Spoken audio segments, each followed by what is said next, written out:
specifically the School of Criminal Justice. And how many of you have ever experienced what's called a sociodrama?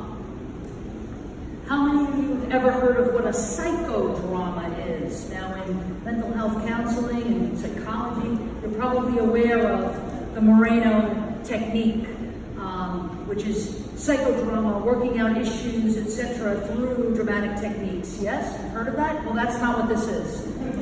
Okay?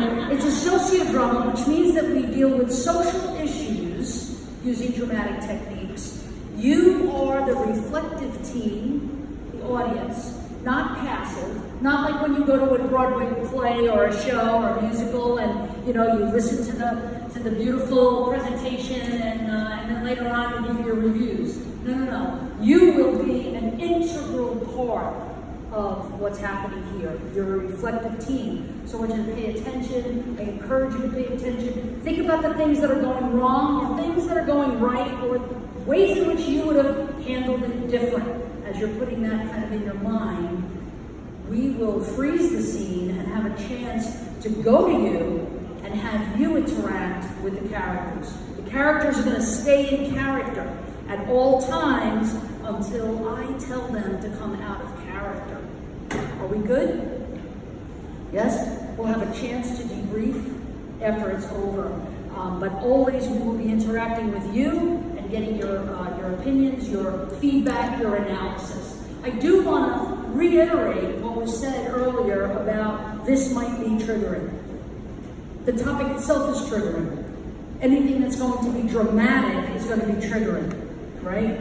And so you might see something here that just kind of brings up some issues for you, some feelings for you. Just know, again, that we have Dr. Where is she? Okay, so we have her here. If you need to speak to her, and as she said, she's going to chase you down if she sees you leave, so you won't be able to be in the witness protection program much longer. Okay, so are we ready to begin? My reflective team, are we ready? Okay, so we're going to begin by saying curtain, and we're going to ask for the character to come out.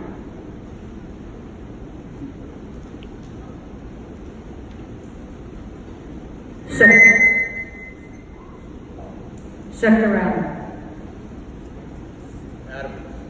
Sector Adam, respond to the Gator Mall parking lot. White Kia Rio. White female wearing a green shirt parked in front of Delta 1. Copy? Adam. Hey, I'll call you later, okay? Come again, Adam. Can't hear you. Adam, go.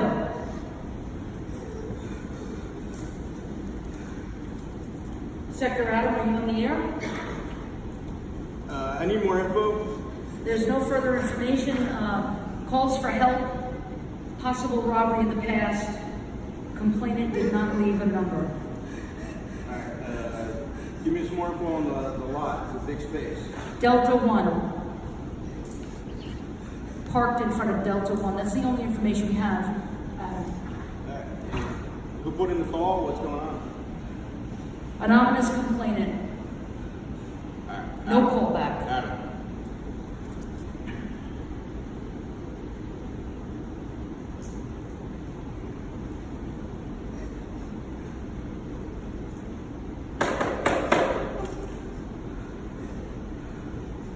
Excuse me, miss.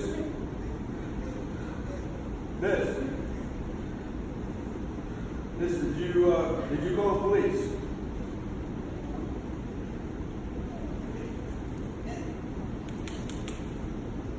Miss.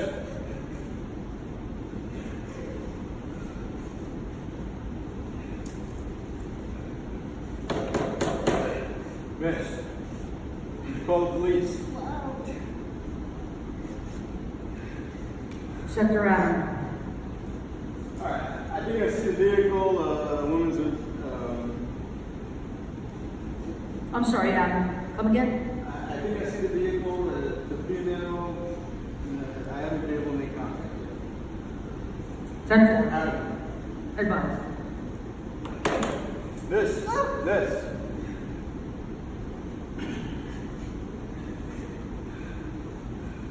Miss. What are you doing?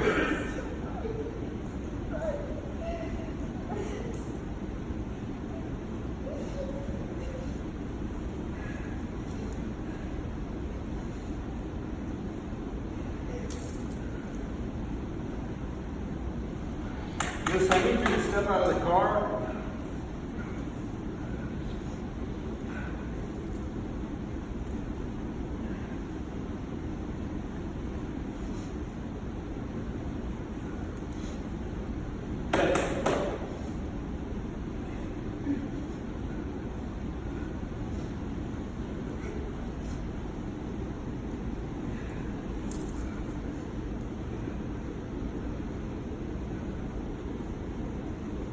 Listen, I'm here to help you. You need some help? Did you call the police? I'm here to help you. You want some help? I need you to step out of the car, miss. Did you call the police? I got a call here. I need you to step out of the car so we can talk. Come on. Let's go. I don't have all day. I'm here to help you. Did you call the police? I'm here to help you.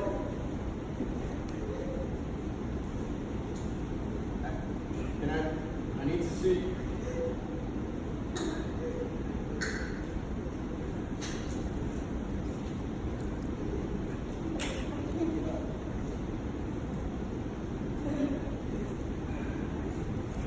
This.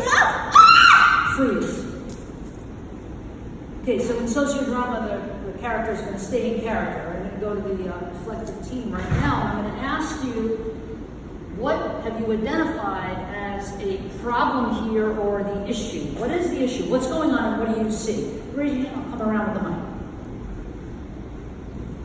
The officers being really rough. Like, I think they should have called a crisis intervention team officers, but those are people that are in crisis and that there was not a good response to them instead of an officer that's going to be patient and rough and Anybody else?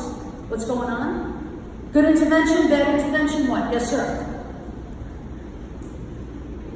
So I didn't have good contact with him. Could ask him maybe he could have called someone else to come in. You want to ask her? Go ahead, talk to her. See if you can talk to her. Right from your seat. Right from your seat. Go ahead. How are you doing today, man? You feel okay talking to me, or would you like to talk to someone else? Call your brother? Or would you like a female officer to come on see you for us? Alright, I'll make that call for you. What did you like about the tone of voice here versus the tone of voice here? more caring. More caring? More compassionate? What else? Soft. Calmer? Soft. Softer. Awesome. Giving the survivor a choice. Would you like to talk to me or would you like to talk to someone else, rather than just forcing the choice? Excellent. So empowering, right? Okay. So I'm going to ask, in all fairness, we're going to talk to the officer here. Hold on 1 second. We're going to give the officer this mic here. Okay. And just stand right there, officer. What's your name? Carlos. Officer Perez. Officer Perez. Okay, Officer Perez. Tell us how this call came over the air. What happened? I was taking a snack and I got a call. It was pretty ambiguous. I didn't get much info. Okay. I figured it was a robbery or something. Okay. And so you come up on the scene, and what happens? Is this woman, in your opinion, complying with you? You're asking for her to do things, and she's not doing them. She's not cooperating, right? Is that what you say? Right. And a lot of times it's people loitering because they're drunk or they got something going on, or you can just tell. All right, good. So, does anybody have a desire to talk to the officer? You want to talk to the officer? Okay. What did you notice about the victim? She's kind of messy. A Okay. little hysterical. You noticed any injuries? I think it was makeup. Are you married? Am I what? Are you married?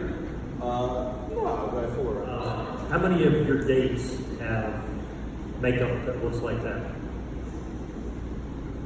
I know, but some people around the office might look like that. No, nobody looks like that. Okay, so it appears that she's sustained some Yeah, it's injuries. pretty dark though, I can't see. You know, you show your flashlight on No, it. it's just covering her face. Yeah. Yes, ma'am. And then you're next. Go. Did you think about maybe letting her know that he's gonna touch her before you put your arms or your hand on her shoulder? Well, I was just trying to get her out of the car, you know, I got some things to do. Yes, ma'am. Right now. Did you not notice her rocking back and forth, holding herself and screaming when you did touch her? I figured she's drunk. Okay. Anybody else? One more before we go to the ladies. Are you aware or do you understand what the word trauma means?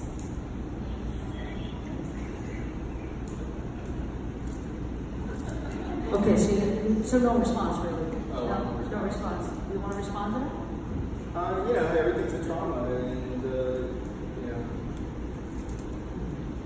snap out of it. Well, one of the things that we want to know is we want to get to the bottom of what happened here. Is it a past robbery? Came over as calls for help, right? So is there a complainant? They said there's no call back on that. That's fine. But now it's up to the officer to try to determine, right, what's going on, to try to gather some information through effective communication. How many of you think he's doing a great job of effective communication? Raising your hand high. Okay. Sir? What training have you had in working with people with disabilities?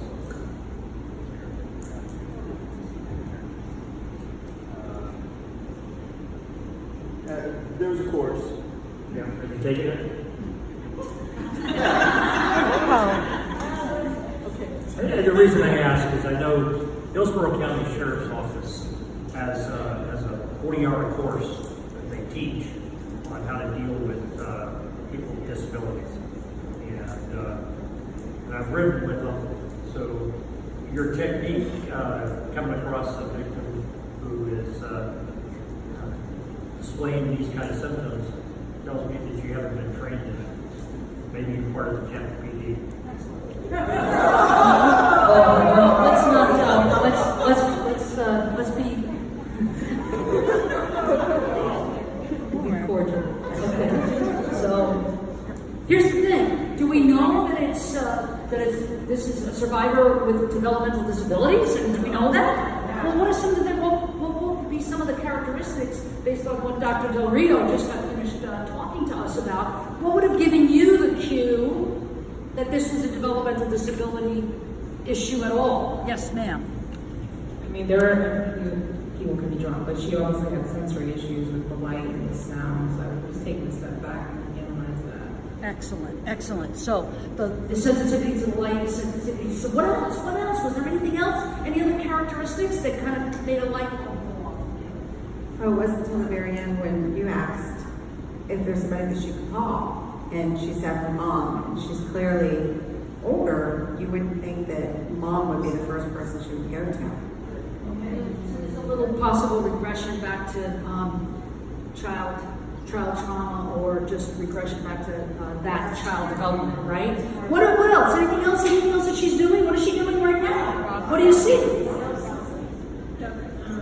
walking back and forth and the fact that she's holding her. Excellent. The other thing was that she, as the officer came up, she was trying to calm herself by patting her legs.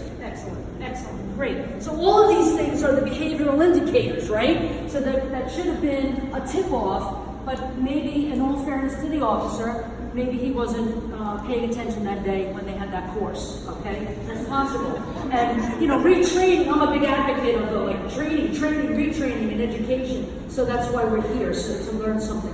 So now what we're going to do is we're going to switch and we're going to ask, so the officer can kind of just step off to the side of it, and we're going to ask for the survivor here of this crime to maybe talk to us. Does anybody want to give it a go?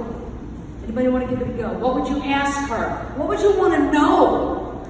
Her name. I'm Sarah.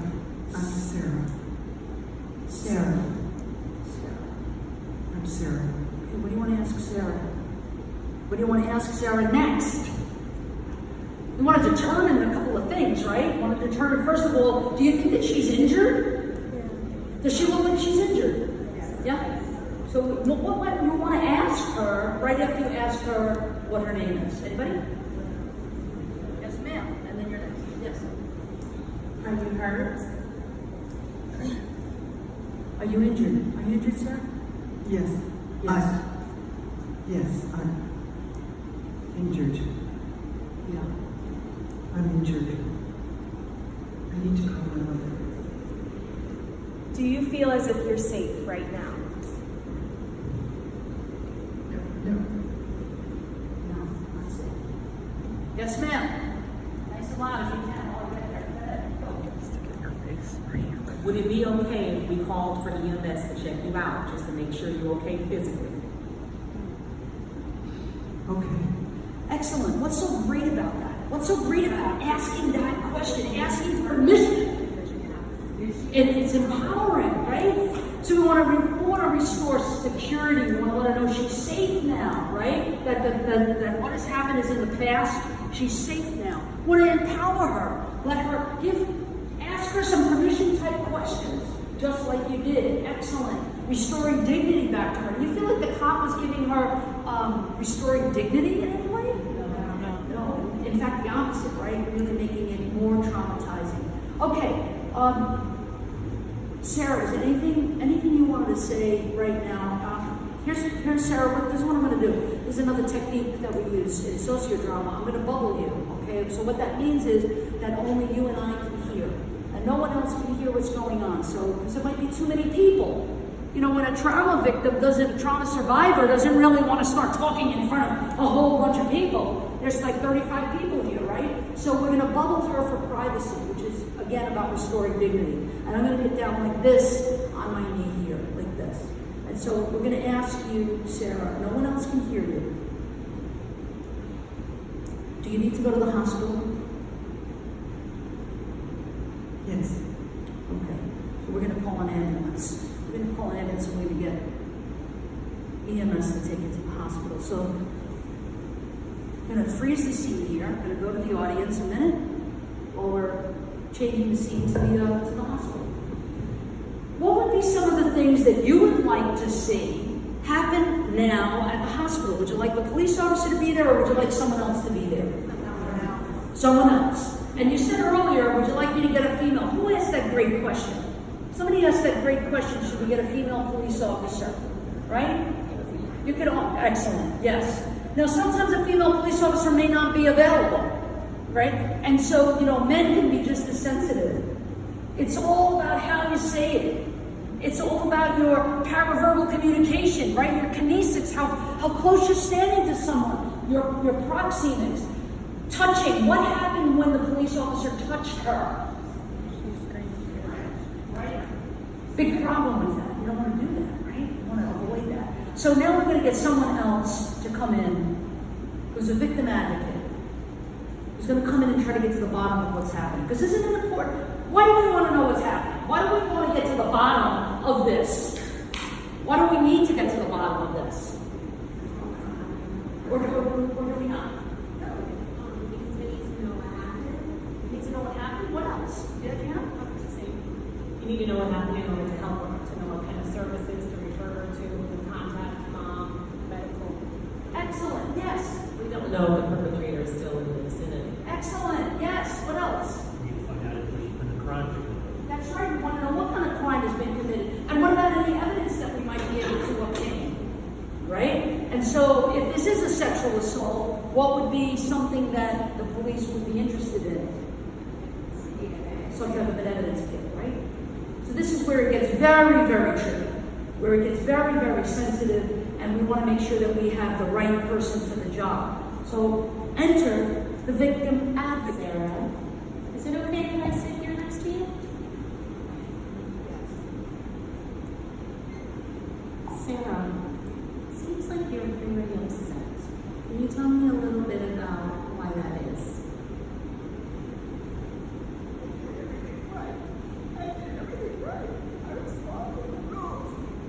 Okay, tell me a little bit more about those rules. What rules were you following?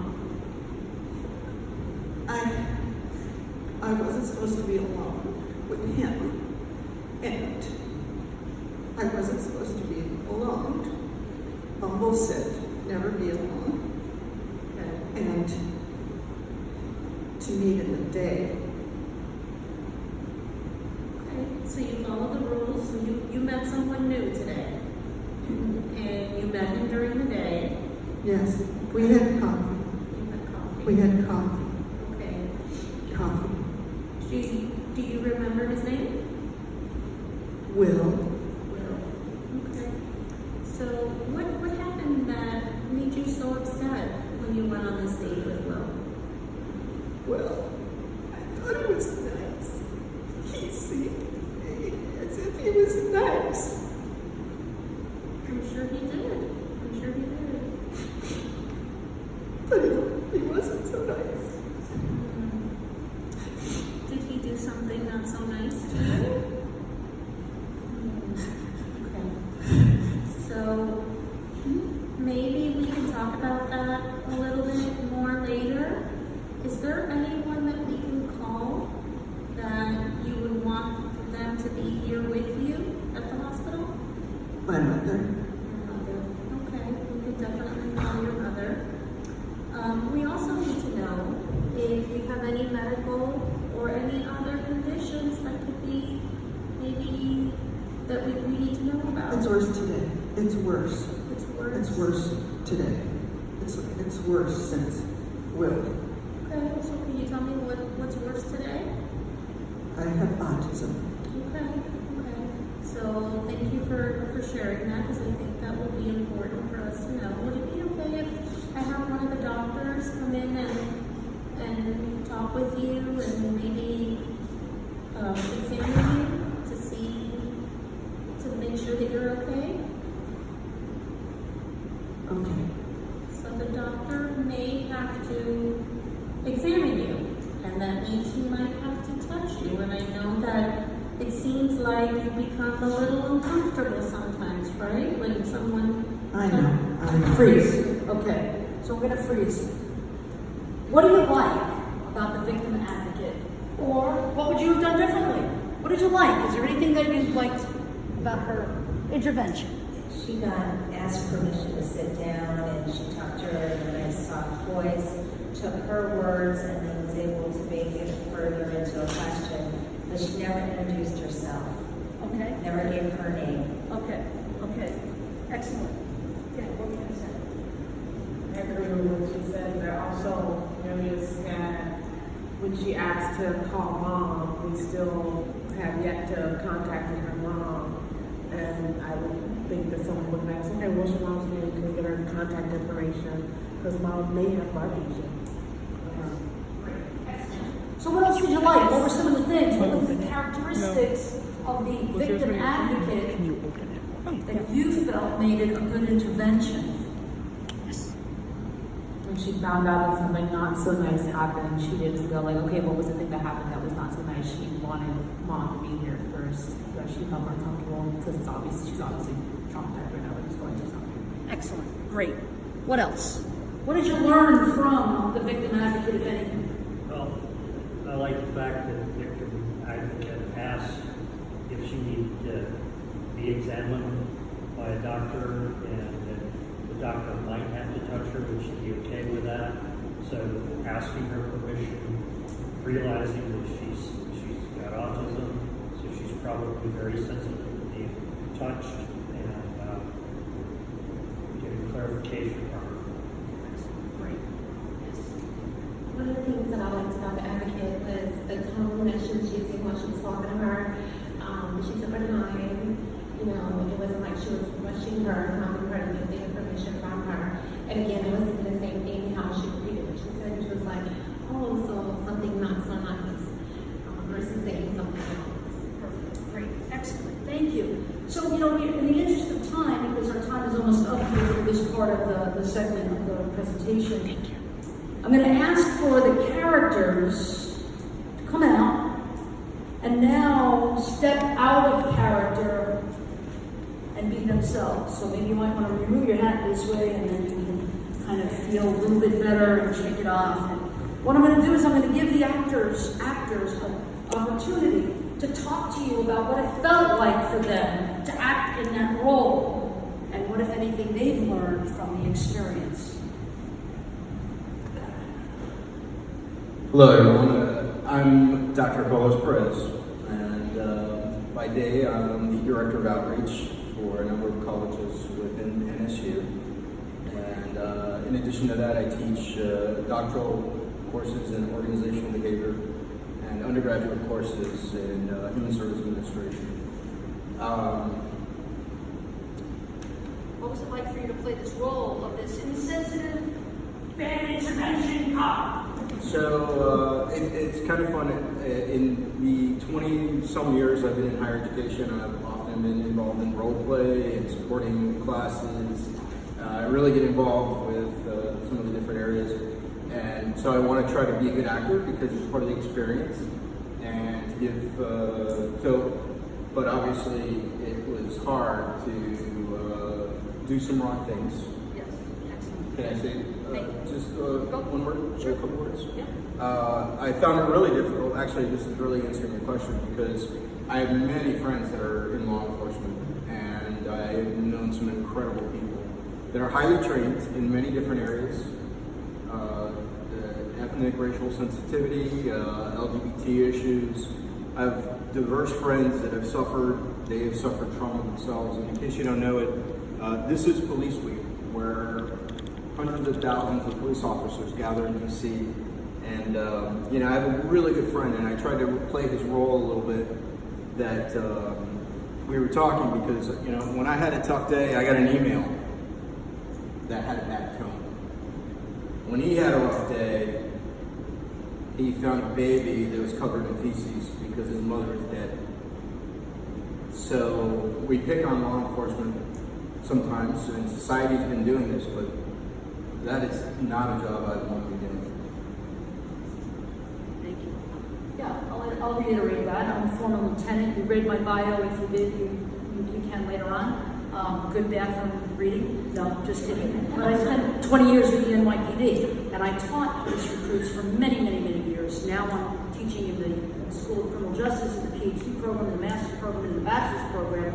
But my job, for the most part, was teaching police recruits. And I can tell you that the behavioral science curriculum in the NYPD was phenomenal. It was a great curriculum. And there were many, many police officers. I was involved in 9/11. I was there for a year and a half and suffered greatly from that experience.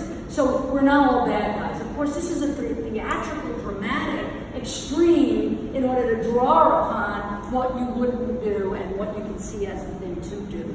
So thank you, Carlos, for reminding us that this is Police Week, and we do honor all of our first responders. Sarah, would you, Sarah, yeah, you want to introduce you? Please, go ahead. I'm Reverend Sarah. I'm an interfaith minister and founder and president of One More Day Foundation, which is foster hospice or hospice for homeless dogs. And until recently, I was a search and rescue chaplain. So for me to play this was sad, genuinely sad. And just one of the small things I noticed, because there were probably too many to mention, was that I am in fact sound sensitive, and a gentle tone of voice, one came from over here that I remember and one came from here, made all the difference for me. So that was a really genuine kind of, okay, now I'm going to answer. I'm going to answer the questions. Good, thank you. She's being very humble, and she's not telling you that she's an actor, a comedian, one-woman show extraordinaire, and I'm grateful to her. She doesn't work for the school. She's doing me a favor, and that's why she's here. So we want to thank Sarah a lot for this. Thank you. And we don't know her name because she never introduced herself. No, just kidding. Oh, wow. No, just kidding. But anyway, please tell us, Dr. Del Rio, how do you feel playing this role? It's interesting. I'm fairly comfortable interacting with people on the spectrum and with disabilities, and even in altered states, but I'm not so used to the crisis intervention piece. I'm not always used to being in the hospital first responder. I usually see them a little bit after, so a few days, a week or two later. And you know, as we talked about in terms of improvising, I felt like I knew we had a time constraint and thinking about, okay, what are the major things that I want to show and how do I want to make her feel like I'm listening? And in one of those things, we can miss, you know, you all pointed out such an importance to it, like we become so involved or drawn in to what actually happened. And I was trying to kind of go at her pace that sometimes we forget some of even the basic pleasantries of what to say or do, just to even say, I'm Maribel, I'm here to, I'm here to talk to you a little bit about what happened and just introduce myself. And that, I think that can happen not only to the victims, to the survivors, but also to the first responders and the people that are initially working. You just so quickly want to get to the meat and potatoes, and you want to help this person that's really distressed, and you really have to keep in mind, you know, the bigger picture. But I was so actually very impressed with Sarah's performance. I think she did a wonderful job, particularly not only as characterizing someone on the spectrum challenging, but a victim of, or, you know, a survivor of trauma, even more so. But I myself, I think I was trying to think on my toes, and I feel like I'm pretty confident with the material. So I think it's always going to be new and different and challenging, no matter how experienced you are. And I want to thank you also to both of you, for Dr. Perez, where is he over there, and Dr. Del Rio also, because they really didn't rehearse this very much, and we didn't have a lot of time. So given the fact that it was all improv and Sarah and her amazing talent, I think it came off well. But let me ask you, what did you think about not only and please let's not critique the acting or any of that, but more like what do you think this tool, this technique of sociodrama is in helping educate and train around trauma and developmental disabilities and criminal justice issues, because they are all combined. I do want to apologize to anybody that has first responded with Tampa PD. The only reason I mention that is there is a great disparity between Hillsborough County Sheriff's Office and the Tampa PD on the number of officers who have been trained in the 40-hour course. Some of the Tampa PD have only taken a 4-hour course, and that's not the equivalent. But I have written with Hillsborough County Sheriff's Office, and I've seen them deal with people with disabilities and went into domestic violence situations there.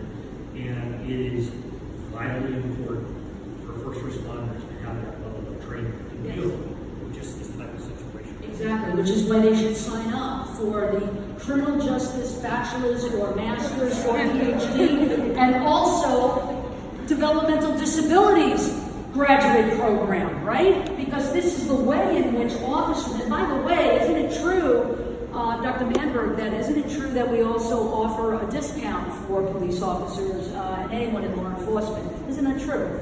Yeah, so there you go. So spread the word. But what else? But that was a commercial.